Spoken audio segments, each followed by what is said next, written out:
And hello and welcome to another edition of Afrika Speaks, where we engage with the struggles and triumphs shaping our continent.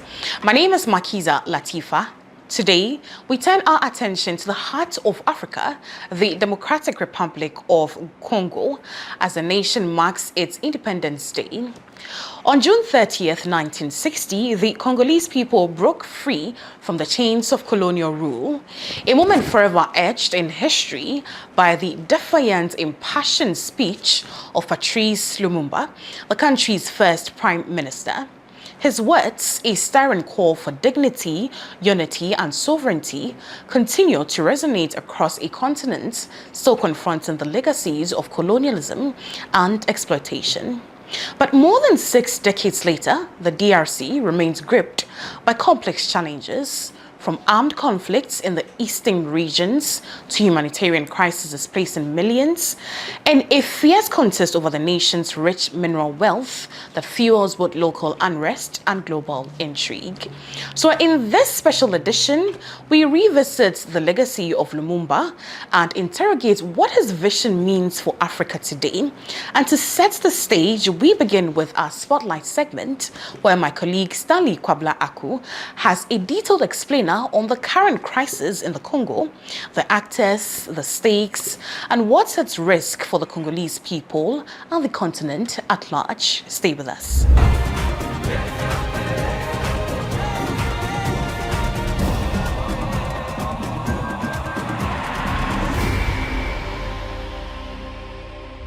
Hello and welcome to Spotlight with me, Stanley Koblako. Today we turn our attention to the Democratic Republic of Congo, a nation of vital importance to the African continent, whose struggles reflect the challenges before us as a people. Now, the DRC celebrates its Independence Day on June 30, and on July 2nd will mark the birth of centenary of its great leader and Pan-Africanist icon, Patrice Lumumba. But this resource-rich country has for decades been the site of conflicts and loot of mineral wealth, a conflict that has been backed and aided by the West. The fighting peaked this year when the M23 rebel group, which is a proxy of Rwanda, captured the city of Goma and made further advances. Now, thousands of Rwandan soldiers took part in this fighting. Thousands of people have been killed and thousands of hundreds have been displaced. Ugandan soldiers have also entered the DRC. Human rights agencies have reported torture and other atrocities in areas taken over by the M23. Now, while various mediation efforts by African countries failed, the US and Qatar entered the scene and, driven by greed for Congo's mineral wealth, trying to bring about peace. We are recording this a few days before June 27, when the DRC and Rwanda are to sign a peace deal. It is unclear if the deal will stop the fighting, but what is clear, however, is that the deal aims to enabling further loot of DRC's resources. The Congo's mineral wealth has been a key reason for the conflict. Minerals from mines in areas controlled by the M23 are illegally sent to Rwanda, for which they are exported to other parts of the world.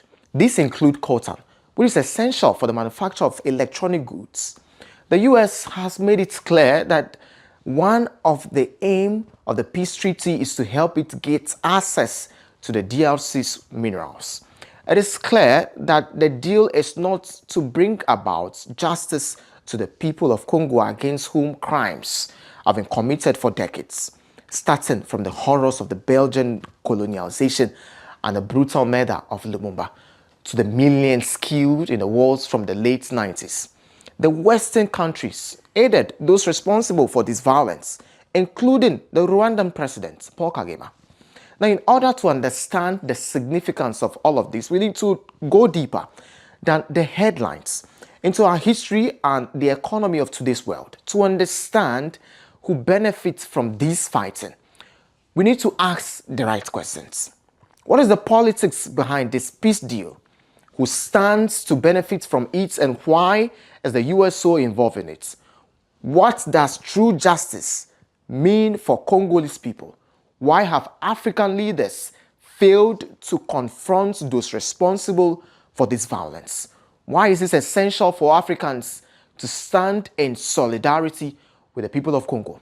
We'll be looking at these questions and more in our interview with our experts and in our Voices from the Ground session. Meanwhile, let us remember those from across Africa who struggled for freedom, for Congo and its people, and those who continue these fights to this day. This has been Spotlight, and I am Stanley Koblako.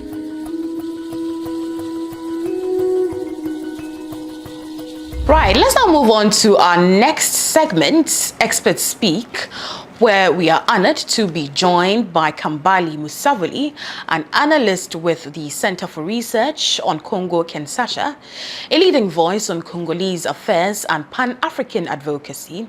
Kambale will be helping us unpack the deeper context behind the ongoing crisis, international complicity, and what genuine sovereignty could look like for the DRC in the 21st century. On June 27, the DRC, Rwanda, and the United States are due to sign a minerals to securities deal. This deal is about $2 trillion worth of minerals in exchange of the United States providing military training to the Congolese military, but also some engagement of Rwanda. The engagement of Rwanda is one for Rwanda to remove its troops from DRC soil, and two, for Congo's minerals to still go through Rwanda, where it will be almost as a mineral sharing with Rwanda. It's a very interesting framework to even think about this crisis that way. Seeing first that for peace and stability in DRC, one has to go to Washington to make that happen should wake everyone up, right? When we think about the discussion in the Congo, we hear rebel groups, we hear ethnic minority and so on, but when it came to discussing peace and stability, Washington, the United States government, decided to bring Rwanda and the DRC to the table. So for those who've been following the situation in the Congo, you should be clear about who is actually at stake, because the rebels are not in Washington. It's the Rwandan government that's in Washington. And as we are going to commemorate or celebrate the anniversary of Patrice Lumumba, born 100 years ago on July 2nd, 1925, we will remember his words before he died, where he said that the history of Africa will be written by Africans, not in Washington, not in London, not in Paris or Brussels, but it will be a history of glory written from the north to the south of the continent. So if we take those words and we look at the actions of African leaders, particularly the president of the Congo and the president of Rwanda going to Washington, we know that they are not interested in transforming the Congo in that deal. We also know that the deal, as we go into the interview, I'll try to explain much more why this deal is quite problematic for the Congolese people. Since 1996, Congo has known a conflict. Right? It's now 29 years, right, of conflict in DRC. Over 6 million people have died. The conflict started due to two invasions of Congo's neighbors, Rwanda and Uganda. They are U.S. ally on the so-called war on terror. The United States provided with so many military supports, budget support, and so on. And the conflict is an invasion in 96, an invasion in 1998 of these two nations. And after 2002, these two nations decided to support proxy rebel militias who are doing the bidding on the ground. Now, when we think about the death toll, we think about also what I would call the inadequacy, how would I even call it? The silence of African nations around the situation in the Congo. We will clearly see that the leaders of the African continent do not serve the interests of the African people. That in the heart of the African continent, over 6 million Congolese people die, yet African countries have not dealt adequately in dealing with this issue. But on the part of the Congolese, they haven't stopped fighting. Every day they are fighting. Even with the latest uprising of the M23, we have seen a large number of young Congolese joining the Congolese military. Not necessarily that this will be the solution, but it's a wave that's quite interesting to follow, that young Congolese voluntarily becoming reservists of the Congolese military. They're calling themselves Wazalendos. They are fighting alongside with the Congolese military, and they're saying something very powerful, that they will do everything in their power to protect the land of the Congo, because the land is the legacy that we have of our forefathers and foremothers, that without our land, we are not the people of the Congo, and they are willing to fight to protect it. And that's also another story that people don't see. So as these deals are happening, be it in Washington or even in Doha, in Qatar, where they are negotiating these things, they're not consulting with the Congolese people. Congolese people clearly know that it does not make sense for the wealth of the Congo, $2 trillion worth, right, being given to the United States for peace and security. Well, we clearly know that the U.S. military has been already training the Congolese military. They've done med-flag training. They've done training with Africa. Yet we have not seen peace and stability. Then at the same time, while the U.S. military has trained the Congolese military, they've also trained the Rwandan military. They've also trained the Uganda militaries, two of Congo's neighbors who have caused destabilization in the DRC. So this so-called deal, right? It's really a commercial deal. A commercial deal which I call Berlin Conference 2.0. Where in 1884-85, Africans were not at the table deciding how the continent will be carved. But now, in 2025, the elite, the bourgeoisie of the continent, the local elite in Congo, willingly are giving away Congo's wealth without consultation with the people of the Congo. When the Western press or international media refer to the conflict in the Congo as an ethnic conflict, is really laziness. It simply means that they are not studying the Congo and they are not willing to even understand what is happening. It's very clear. The Battle of the Congo is about the control of Congo's mineral resources, and these mineral resources are used in modern day technology, in your cell phone, your laptop, in many of the modern day technology today. You can't even have a drone without Congo's cobalt. You can't have a Tesla car without Congo's lithium. You know, one of the largest reserves of lithium is in the Congo today. And while they speak about ethnic minorities or ethnic conflict in the DRC, Bill Gates is flying into the DRC just this past May, signing a deal with the DRC worth $1 billion to get access to Congo's lithium. Now, where's the conflict in the discussion? So it's really laziness whenever it's framed that way. And another way to even think about it, Congo has over 400 ethnic groups. So if we say that there is an ethnic conflict in the Congo, which tribe is fighting which tribe, right? And the millions who have died, which tribe are they, right? So you start thinking and say, why are they always pushing this narrative? It's to really make the situation in Congo much more confusing to the ordinary, the average person, so that they don't pay attention to the situation in Congo. And it's important for the world not to pay attention for their interest. Because when you pay attention about what's happening in the Congo, then you take action. You want to know more, you want to actually stop it. But the more and more people look at the situation in the Congo and say, this is a very complex situation, this ethnicity is killing that ethnicity, I don't want to be involved. That's when you see Bill Gates flying in, because no one is paying attention about what Bill Gates is doing in the Congo, what Elon Musk is doing in the Congo, what American companies are doing in the Congo. So it's a very reductive analysis to present the situation in the Congo as an ethnic conflict. It's about control of the land, control of the resources, not for the benefit of the Congolese people, but for the interests of corporations and Western interests. Congo is so essential in 2025 for what we are calling the fourth industrial revolution. No, you cannot have a artificial intelligence without Congo's minerals. You can't have all these high-tech devices without it. And as Mao stated clearly, that whoever controls the Congo controls the world. We see that with the United States. As the deal was presented to them, Donald Trump, who made a lot of derogatory remarks about the Congo, talking about Congolese are criminals are coming to the U.S. At some point, you use that as a ploy to mobilize his base in the U.S. against immigrants. Always mentioning the Congo, often mentioning the Congo in his campaigns.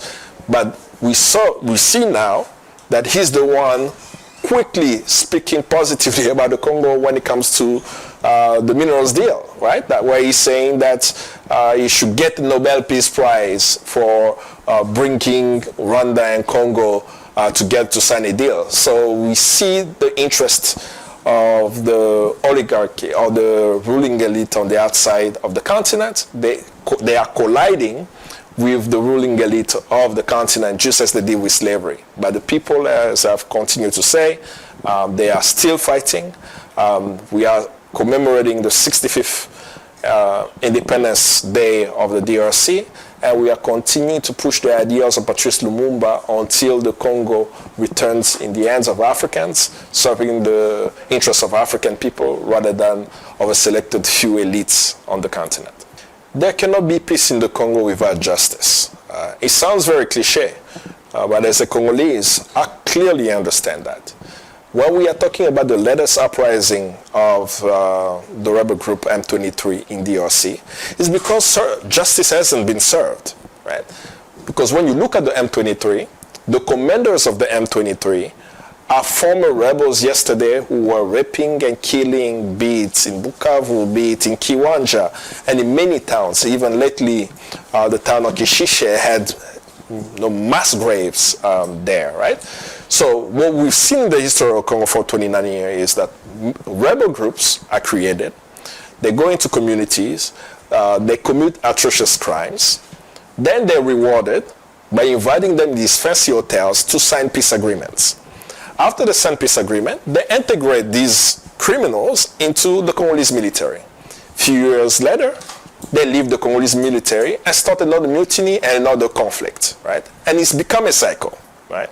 Now, we are at the same position where we're signing a peace agreement between DRC and Rwanda.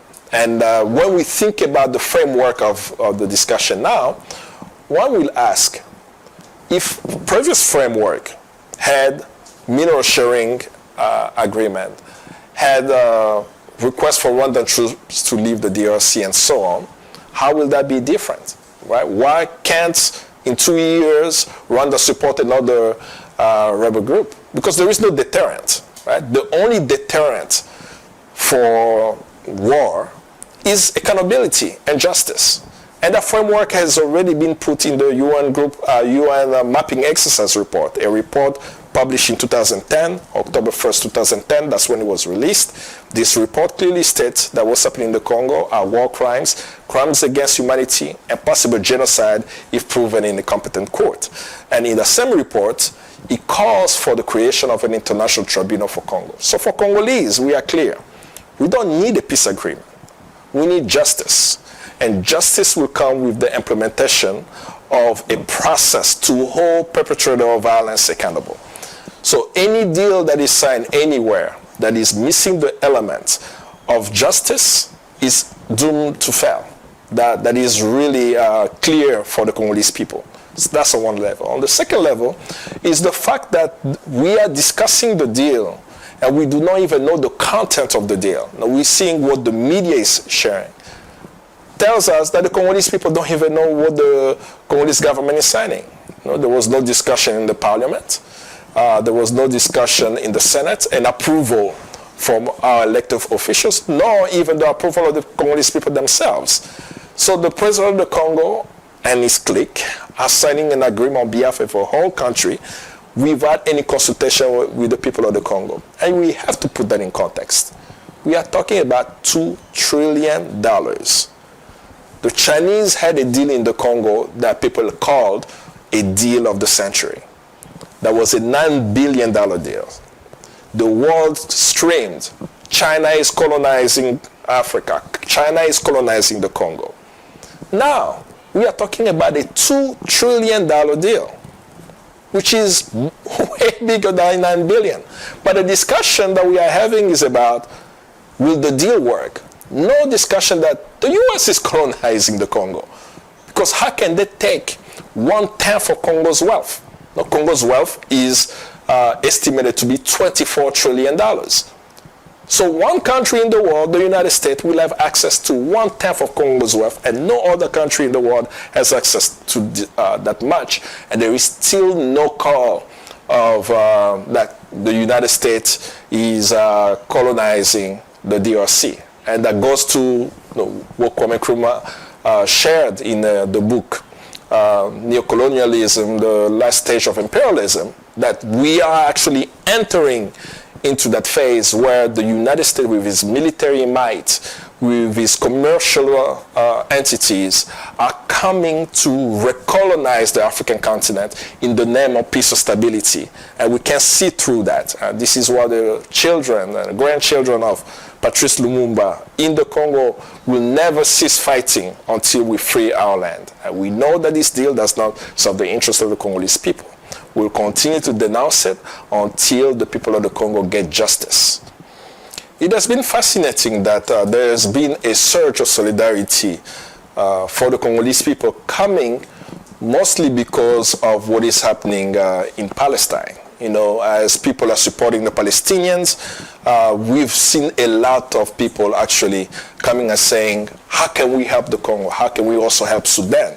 And that shows also the spirit of solidarity that's being born in this generation, that people can see what's happening in Iran, they can see what's happening in Palestine, they can see what's happening in Sudan, in the DRC, and say, these issues are all connected. It's really, I believe also it has a lot to do with the communication means that we have now, that people are getting more information. There should be more solidarity on the part of the African continent. But I do think that what has made it challenging for even Africans to address is that we all have been affected by Joseph Conrad, Heart of Darkness. I used to believe that it was a language barrier, right? That because the people in the Congo, they speak French, it will make it hard for people in the Anglophone spaces or Lusophone space to understand what's happening there. But I don't believe that anymore, because clearly people in the Anglophone space, Lusophone space, are understanding Burkina Faso, Mali, and Niger, right? So they are able to go beyond that. But because the Congolese have been dehumanized in a way where in our own consciousness, we don't see Congolese people as human beings. We may not admit that, right? We are not looking at Congolese as people who are like us, who are redeemable, or who needs our attention. That we have a different image of what the Congo represents. And that image is a colonial image that is in all of our heads. So we have to recognize that we all have been affected by how we see the Congo. So it means that Congo has not demanded our attention from the Africans because of how they see the Congo. So it's a call for solidarity for Africans to see Congolese as human beings, to understand why. In a book called Toward an African Revolution, I will say it again, a book called Toward an African Revolution, written by Frantz Fanon. The last sentence of that book says, let us be sure never to forget it, that the fate of us all is at stake in the Congo. We should also understand why Kwame Nkrumah took it upon himself to support the Congolese struggle financially, materially, and even intellectually, to make sure that the Congolese who came to Ghana in 1958 had the necessary support to transform their country. And who were the Congolese who came here in 1958? Patrice Lumumba, Gaston Diomi, and Joseph Ngalola. These three Congolese came, and we know what they were able to achieve in 2 years after they went back to the DRC. Congo was free. That the independence of the Congo was a Pan-African affair. And in 2025, that's the Pan-African call. As the continent is going through a wave of right? African nations are taking a sovereignist position. You know, the Alliance of Sahel States, they are very clear about the importance of these countries having sovereignty. That in this second independence wave of the reclaiming our economic independence, we must make sure in our narrative, in our stories, we keep the Congo in it. Because if Congo is free, I strongly believe, just as Nkrumah believed, just as Fanon believed, and just as many other leaders in the world believe, that Congo is at the center of the transformation of the African continent. The freedom of the Congo is tied to the liberation of the continent, and we must do everything in our power to support a local organization fighting for change, to lift up the story of the Congolese in our countries, and to make sure to also check our own ruling elites in our countries, knowing that they are also implicated in the conflict, and always ask them, what are you doing about the Congo? What are we going to do to free the Congo? Because if Congo is not free, Africa can't be the country.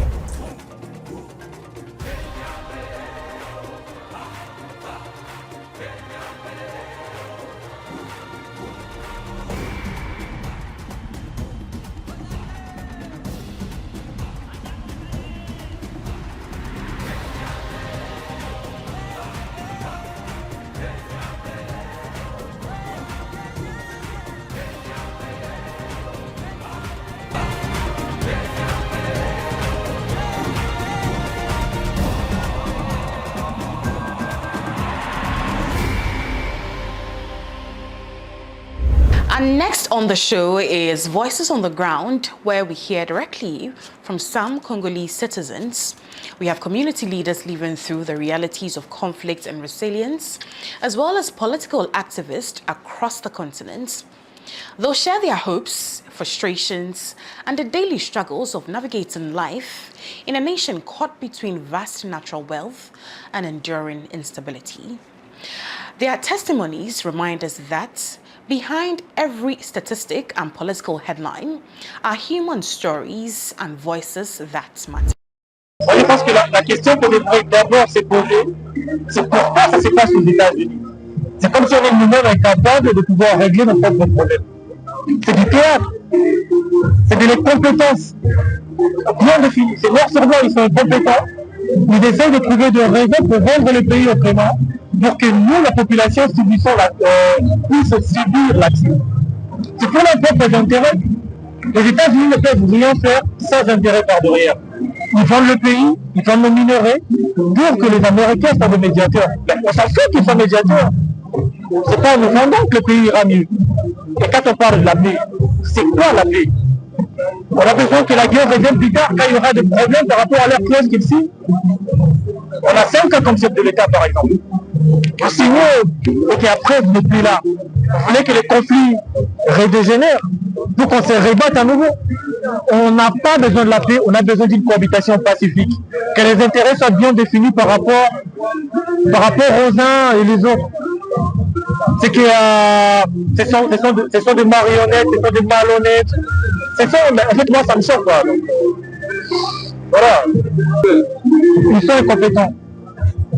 Ils disent des choses qui ne sont pas. Ils nous font preuve de ce qu'ils se disent que les promesses ne sont que des mots. Ils ne font que dire des choses qu'ils ne réalisent pas. Et on sait qu'ils ne seront plus là. Et l'histoire démontrera combien de fois qu'ils ont été incompétents et qu'ils essaient de vendre le pays par rapport à leur propre intérêt. La ville est administrée par nos pères qui ont pris possession de la ville.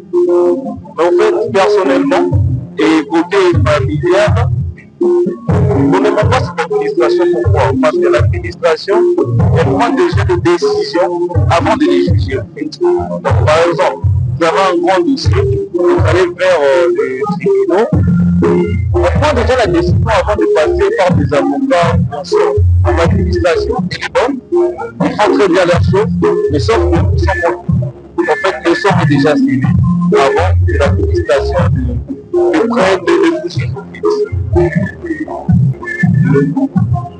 Actuellement, la population revendique, par exemple, le gouverneur a donné tous les dossiers qui sont chez les procureurs de partout, doit juger à la bienveillance.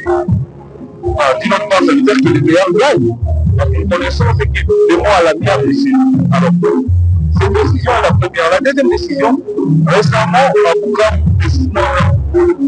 un jeune s'est fait tuer.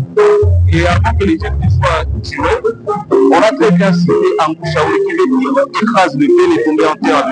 Et là, très bien dit, que ceux qui ne veulent pas supporter de voir ça puissent partir. Il y a des vidéos partout sur Internet.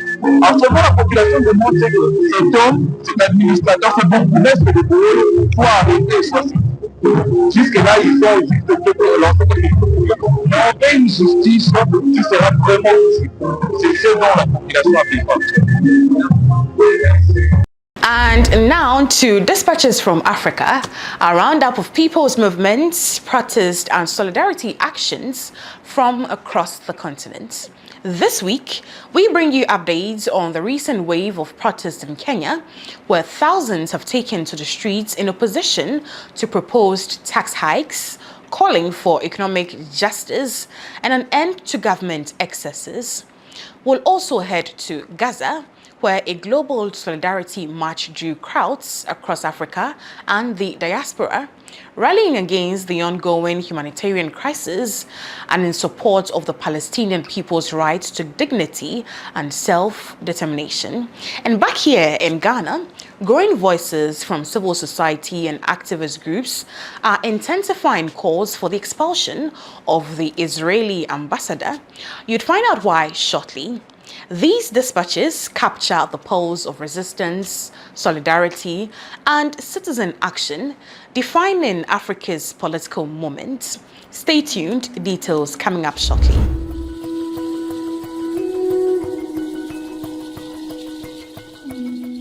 So I'm Gatanga Ndongo. I'm a member of Patrice Lumumba Center, a member of the Social League. I coordinate participatory action research at Mothers Justice Center, which is part of the nationwide social justice working group centers in Kenya. I'm also a member of Revolutionary Socialist League Africa, which I coordinate political education in Nairobi. So what happened last year, it was a culmination of years of organizing that began way back in 2008, when it started the Unga Revolution, which means maize flour revolution, which was nearly bringing, talking about issues of bringing down the cost of living where common monetary or the common citizens can afford. So in last year, when in June last year, our financial year runs from July to June to end of June 30th. So we were going through the Finance Bill 2024, and there are these provisions that were being introduced into the Finance Bill, which were seen as very suppressive, and also did not cater for the majority poor who actually marginalized in our country. What we saw is that there was this ad by the people to engage more in the in the finance bill, and because a lot of people felt they were pleased by the kind of provisions that were being provided in the bill. So there was the car levy bill, there was the issue with seeds, and there was the issue with other basic commodities, being that have been exempted from some taxes before. Now these taxes being introduced, and I think a lot of people felt that the burden of tax was being was being sheeted out to the full majority and not to the those who are somehow able to pay taxes. And they felt that the silence would have been, complicit to all the things that the government was trying to pass. And yes, I would say there are a lot of things happening that triggered the protest that we had. But then this has been more of a culmination of a lot of organizations that have been happening in the country. And other issues such as police brutality and police use of force, they've been having a lot of issues of extrajudicial killings in the country. And this comes after, looking back from like 10 years back, from 2014 to 2024, we've had a lot of cases of extrajudicial killings, which have been documented on the Missing Voices, website, where more than 1,000 people have been killed and others disappeared. And we haven't seen any police being prosecuted, apart from a few that are still in the court. And some of them which are still in the court, we've seen the government trying to silence them and also tampering with the process that these people might be free. So we've had a lot of issues that were, brought together. We had the poor people. And like for myself, I come from Madare. Madare is one of the second largest informal settlement.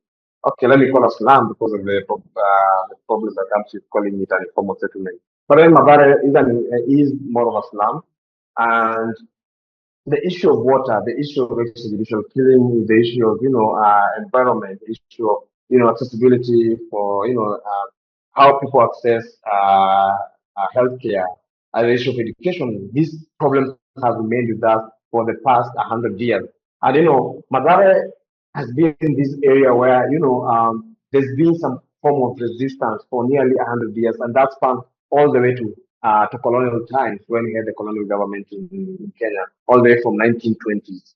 After the Second World War, when Madare, people started settling in Madare.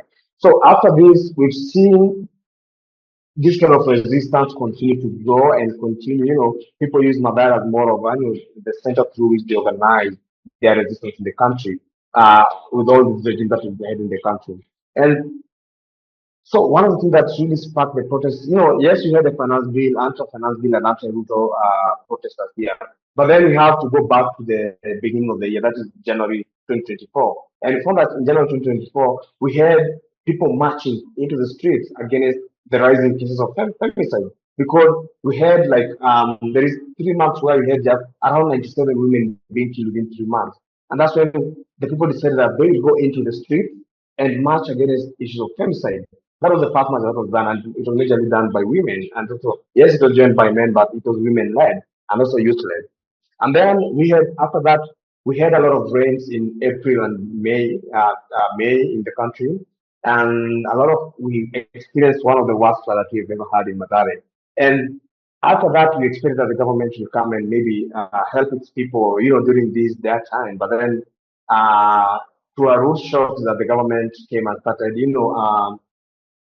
doing some forceful eviction in Madara community, in Korogosho and other, slum areas or poor neighborhoods.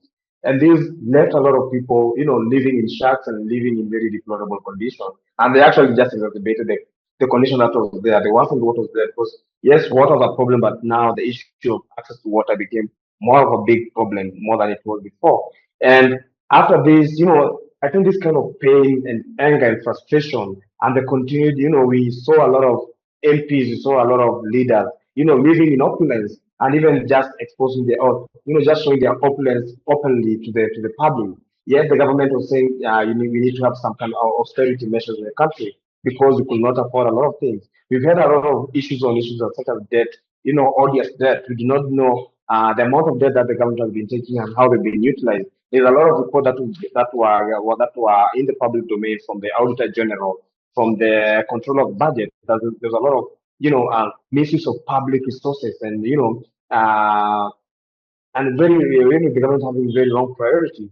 But then when coming at this time when we are trying to introduce austerity measures in the government, but then it's the public servant, just showing how well they are, on social media, on live television, and it was just more of a smart on our faces. And all these issues culminated in what we had last year, which was the first time Kenyans organized, a protest that was, not led by a political party, not led by a religious outfit, and it was, across class, across race and across, different groups of people coming together and deciding that now we have to fight and liberate our country. Before we had this kind of protest being organized, also by the political leaders, also from different parties and different, also from the position. But for the first time, we saw a movement that was at the time leaderless and partyless, bringing such a big, massive stance in the country. Because as usually, this was one of the successful protests that we've had in the country. Having more than 35 out of 47 counties being in protest, conducting protests in one day. It was really massive. And for the first time, we saw, people breaching into the parliament and, taking back their power as the people. Our constitution, Article 1 of the constitution says that all sovereign power belongs to the people. And this was symbolic in a way, when the Gen Z stormed the parliament and took the mace, the parliament mace, it was symbolic of the people taking back their power because the oversight trial that the MPs had been given by the people, they had failed terribly because they've been seeing more of, very complicit with the executive arm of government. And we felt that now they violated, the doctrine of separation of powers between the executive, parliament, and the judiciary, because now you're seeing parliament just passing bills and laws that are just for executive, and without them being able to interrogate what these bills mean for the people. So this was very symbolic in a way that the people were taking back their power, because in a representative democracy such as Kenya, it's like we donate power temporarily to a group of people to to represent us for a time, but then we can't take back that power if we feel you're not represented. And that is what happened last year during the Gen Z protest. So one thing, we had some few setbacks in that we were leaderless, and we claimed we were leaderless and we were not organizing a political party. That made us fall into some kind of pits, because yes, to some extent, it was good and wise to be leaderless, because there was a lot of onslaught, and there's a lot of the state using all its machinery to target people who are seen as leaders. So us being leaderless and parties at that time really helped. But then what will have happened immediately after all this? We would have galvanized and consolidated our forces into a party and with leaders, but leaders who cannot be corrupted. I think that happened because of the suspicion that we have, in our country. We have a long history of, political betrayal. So the people felt that maybe by having few leaders, it was probable that they could be, they could betray the cause, or they could be bought by the government. So it remained partyless and leaderless, which came at our detriment because we never galvanized our forces and everything. So, come this year, we are planning to commemorate the Gen Z, June 25th, because for us this was a big moment for us. It reminds us of the heroic struggle that we had last year. The blood that was shed. The people who gave uh, who watered this revolution with their blood, and some with their tears, some with anything that they had. So we've been planning on how to commemorate this, because also all along from last year we've had a lot of after we backed down from all these protests, we've had, like it's like we more of strategically gave the government some time to try and implement some of the demands that we had given them. One of them, to come up with a new clean cabinet team, because we felt that most of the people who are in the cabinet were just political appointees, and some of them were very corrupt, some of them were murderers, and and we felt they could not carry the dream of the Kenya we want forward. And to our shock is that all these people were, yes, they were sacked, but then they were reinstated again. And he also added some few other political appointees who also were found to be having, a very bad, or how will I put it? People who have been mentioned in various corruption scandals, people who have been involved in murder cases, people who have been in court due to some issues on some being charged on issues of drug and drug peddling, smuggling of drugs in the country. These are the people who saw coming into the government, and we saw the opposition side of government coming into the government, and there's now this confusion that we do not know which side the government is and who are in the opposition. And after all this, we expected that all these things that we had talked about, the finance bill, about the issues of governance, about the odious debt that the country owes, the kind of like this kind of government that we see, a very bloated government where it delivers nothing. That they will work on this and also issues of service delivery to citizens. But then all these years we haven't seen that. All we've seen is the government, William Ruto, trying to crack down on any dissent, trying to crack down on opposition, trying to crack down on civil society and any other people who are vocal from the from the left spectrum of our political sphere in the country. And we've seen a lot of people being disappeared. We've been seeing a lot of issues of extrajudicial killing, police killing at point blank, continue to rise day by day. And that is why we started having our protest last week. From last week, Monday, we had protests in the country.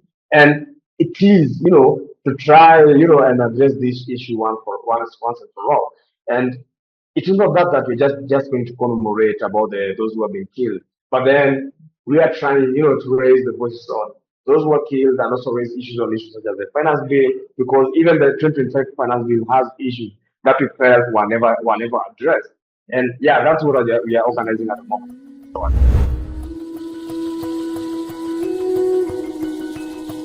The convoy is coming after what's happening in Palestine and the number of martyrs and people died and the destruction of infrastructure that's happening in Gaza and West Bank for more than close to 2 years.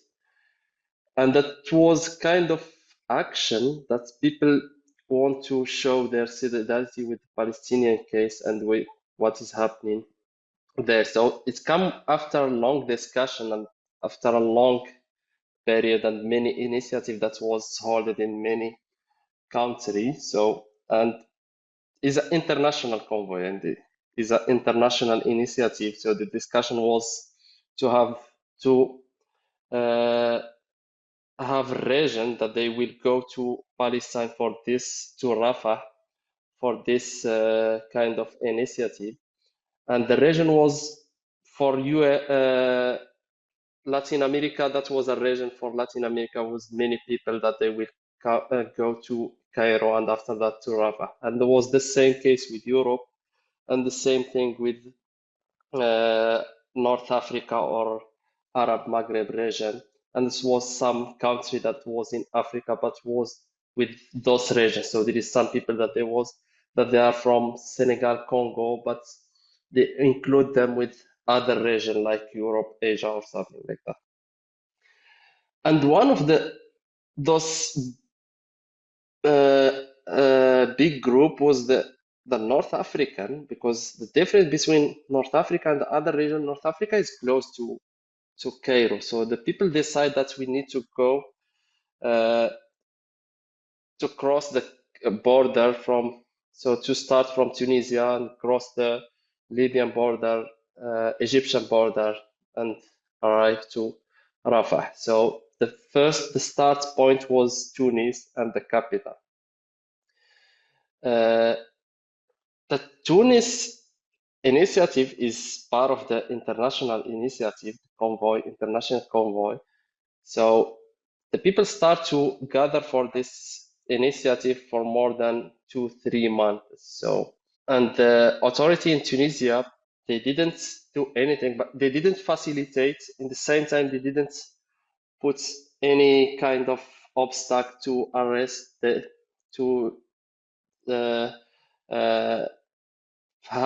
make some issue for this initiative, but in the same time they didn't facilitate it. So they start from Tunisia and they cross Libya to arrive to Cairo. The problem in Libya, there is two governments. There is the East government and the West governments. In the West, there is the government that is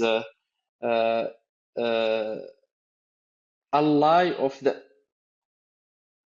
kind of brotherhood and some country, the neighbor country like Turkey, US, and other country. And in the East, there is a Haftar government, is an ally of Egypt, Emirates, and Saudi Arabia. The problem that we know that this convoy, it's easy for them to cross the first part, because the first part they don't have border with Egypt, because the government is in Tarablos. So Tarablos didn't make any issue for them, so they just let them cross the Tunisian border and go to the other side of Libya. The problem was with the Haftar government, because the Egyptian make a statement saying that if you don't have all the paper, you cannot cross the Egypt, and you cannot be close to the border without all the legal paper. Probably with the convoy, they send they apply for visa to Egypt and everything month before, but they didn't get any answer. So the problem was with Egypt, but in relation with Egypt, but with the Libyan government. So that was the Libyan authority there was the one that they didn't let them to cross the Libya to arrive to Cairo. So they arrested them close to Sart. So they didn't let them to go to the go in the to the city. So and they told them to come back to the city to Masrata in the other side of Libya. That was the story about the convoy from Tunis.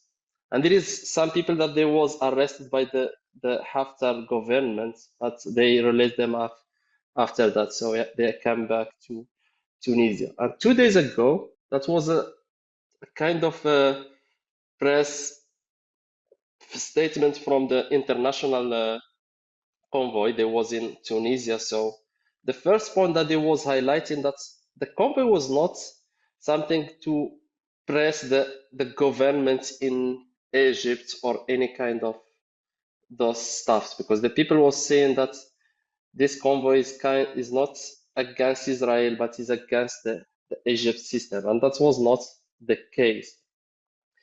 And also because there is many people that they are part of this convoy was arrested in Egypt but released after, and there is many people that there was beaten in Egypt. The issue with Egypt that you cannot go to Rafah, because to go to Rafah you need to have a kind of permission from Interior Ministry, and the people inside the Egypt, they cannot go also to Rafah. It's a part of the Egyptian territory, but the Egyptian cannot go there without permission. And we remember that was a kind of initiative was made by the journalist union in Egypt. So they want, I think 6-7 months ago, they want to make a initiative, solidarity initiative with Palestinian by going to Rafah and press the Israeli to enter the humanitarian aid. So, but it was declined by the Egyptian authorities. So it's not easy to go to Rafah because it's a kind of sensible site to go in. So the press statement from the international convoy was saying that it was not thinking that we need to make a pressure on the Egyptian or Libyan or any kind of government, but the idea from the convoy was more that we feel that we are not doing anything. That was for us more than for the Palestinian or the Gazian. So for the international convoy, in their last statement, press statement, they was speaking that will be another initiative in the same with the same idea, but will be more organized, because the last time was a little bit individual organization or something like that. So that was not enough organized. So they are speaking that it will be another initiative with the same idea, but will be more organized, and they will have more time to contact all the governments and all the embassy to achieve it. No, the march from Tunisia didn't arrive to Egypt because was arrested in the east side of Libya. So because of the Egyptian system, so they was saying you cannot cross the country without the legal paper, and also because the Libyan Haftar government was saying the same, and we cannot let you to go to close to the border without legal paper.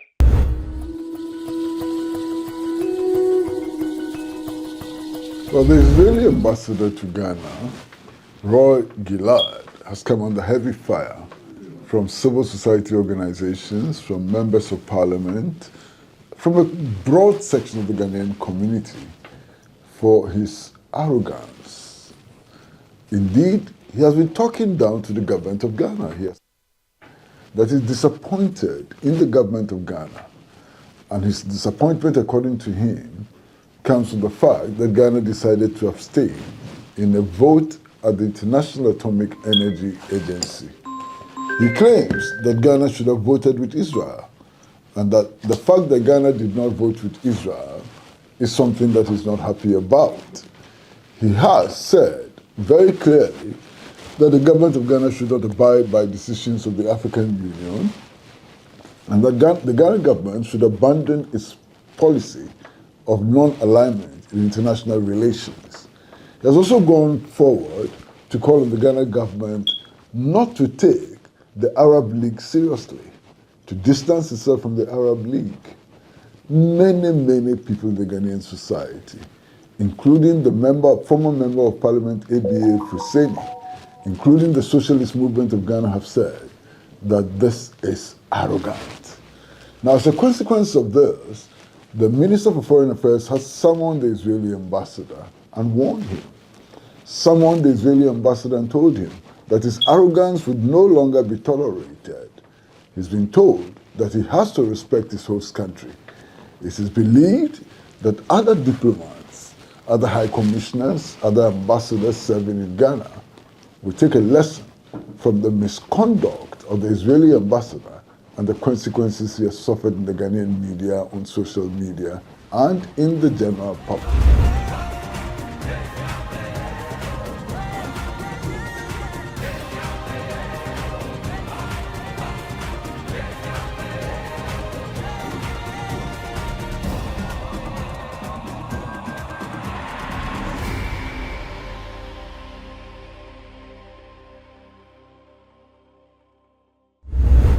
And next on the show is our word of the day. And today's word is extractivism.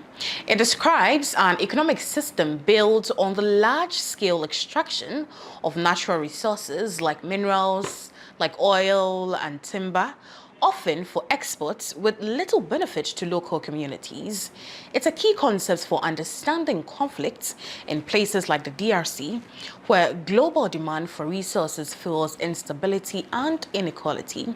We'll break it down right here for you, right after this.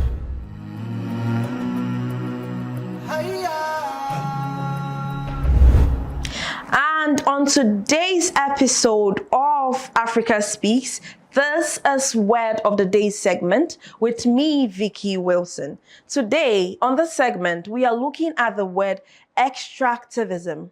Extractivism. Have you heard about it before? What do you think it is? Let's dive right in.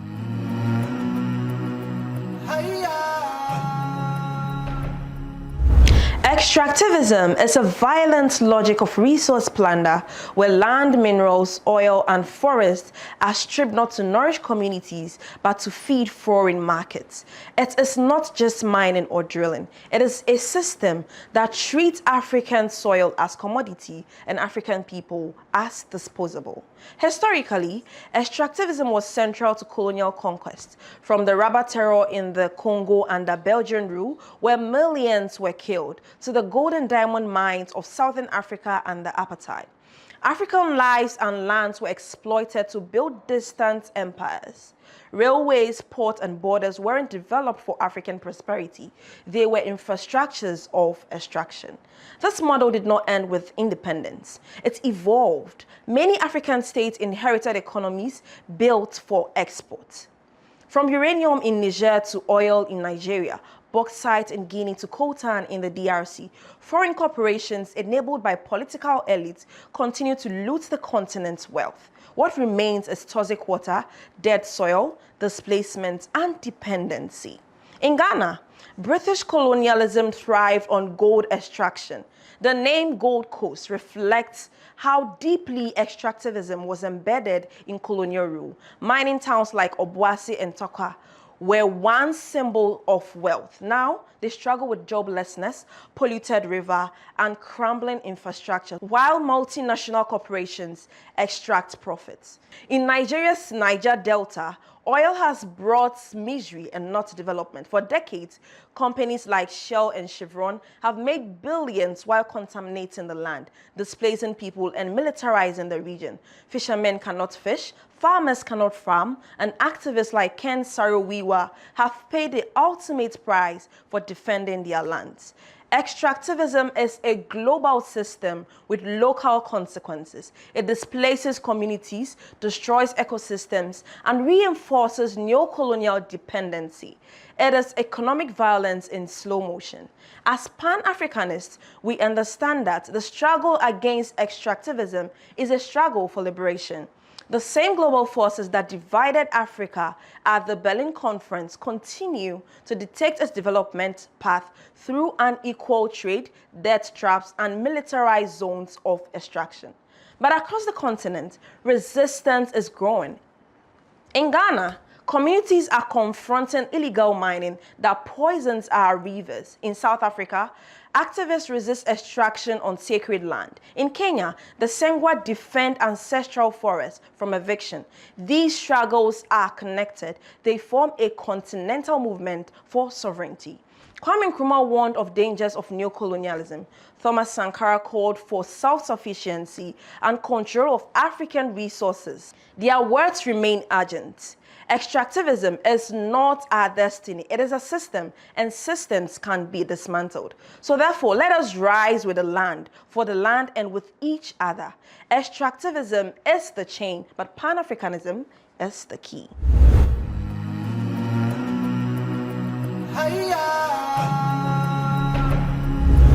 And now we move to our history segment, the segment where we honor the people and moments that shaped Africa's fight for freedom and for dignity. Today, our focus is on Patrice Lumumba, Congo's first prime minister and one of Africa's most fearless anti-colonial leaders. We revisit his bold vision for a united, independent Congo, his historic independence speech, and the international forces that conspired to silence him. A story of courage, of betrayal, and an enduring Pan-African legacy. Please stay tuned.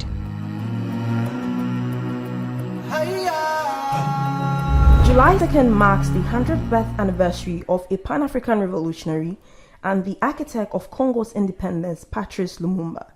64 years after his death, Lumumba continues to embody the spirit of all people who seek liberation from the brutal shackles of colonialism, oppression, and exploitation. Born in 1925, Lumumba co-founded the Congolese national movement in 1958. From the beginning, he realized that Congo's struggle for independence was inseparable from that of the entire continent. In his speech at the 1958 Assembly of African Peoples in Ghana, he talked about the anxious desire to make Africa a continent that has rid itself of unrest and of fear and of any sort of colonialist domination.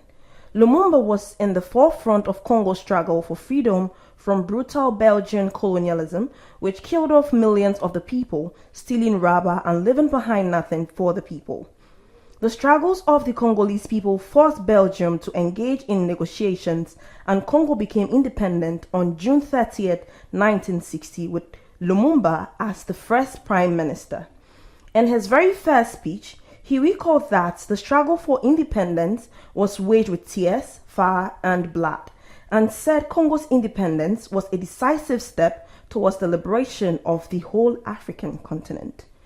Lumumba's radical vision would not be tolerated by the West. He was overthrown in a US-backed coup in less than 3 months, and in January 1961, he was executed with the connivance of the United States, Belgium, and other Western powers and their local allies, while the UN refused to intervene. His body was dissolved in acid, and a tooth that belonged to him was taken to Belgium. To this day, no one has been punished for his brutal murder and overthrow. Lumumba was killed because he wanted the resources of the Congo to belong to its people. He was killed because of his Pan-African vision of freedom, which would bring true sovereignty to the people. He was killed because he challenged imperialist and colonial forces. His struggles continues to this day, and his memory and legacy remains with the people of Africa and the people of the world who are fighting for justice and colonialism. Lumumba said it correctly in his last letter to Pauline, his wife, from Thiceville prison. History would one day have its say. It would not be the history taught in the United Nations, Washington, Paris, or Brussels. However, but the history taught in the countries that have rid themselves of colonialism and its puppets. Africa would write its own history, and both north and south of the Sahara, it will be a history full of glory and dignity.